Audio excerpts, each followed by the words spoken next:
Suddenly, everything was pulled from under me. Well, what do I do now? Destitute, really, and doing things like having to use food banks. I mean, it really is that bad.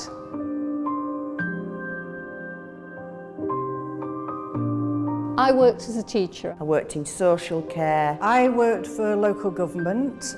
As you edged towards 60, you were definitely in the firing line for early retirement redundancy, and bit by bit, you know, you knew your time had come. And by the time I was 59, I was offered redundancy and early retirement. At that point, I assumed I would be getting my pension at 60. A friend who I was working with, she sort of like said, "Have you heard the news?"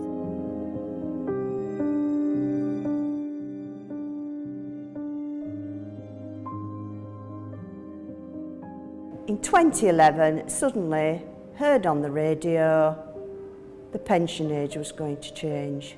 I was thinking, I'll get through another year, I'll get through to 60. And I would have to wait till I was nearly 66 before I got my pension. What do I do now? I'm a widow. I have to survive on this. They'd already made decisions about their future, didn't have time to change and sort their finances out. I know lots of people have had to sell their houses, they've used up the savings, they've been left destitute, really, and doing things like having to use food banks. I mean, it really is that bad. It's a disgrace. I've met people who've really been affected badly by this. One lady had finished work to look after her husband.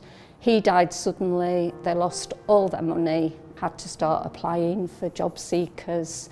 We've worked and kept the country running, we've paid our stamp. It's only right to expect that I now get my pension. I've paid enough out.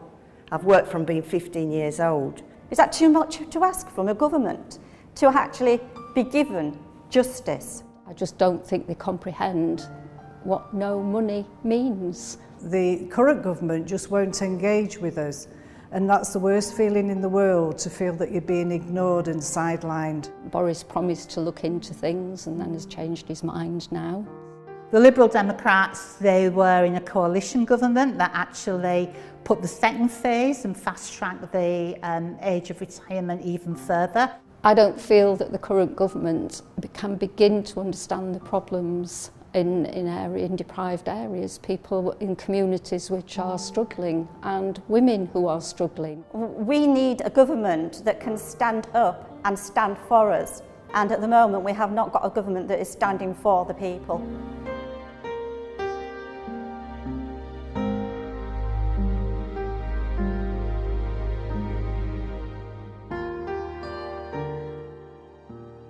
Women born in the 50s are not greedy, they're not demanding, they just want fairness. We will not go away, we're here to stay.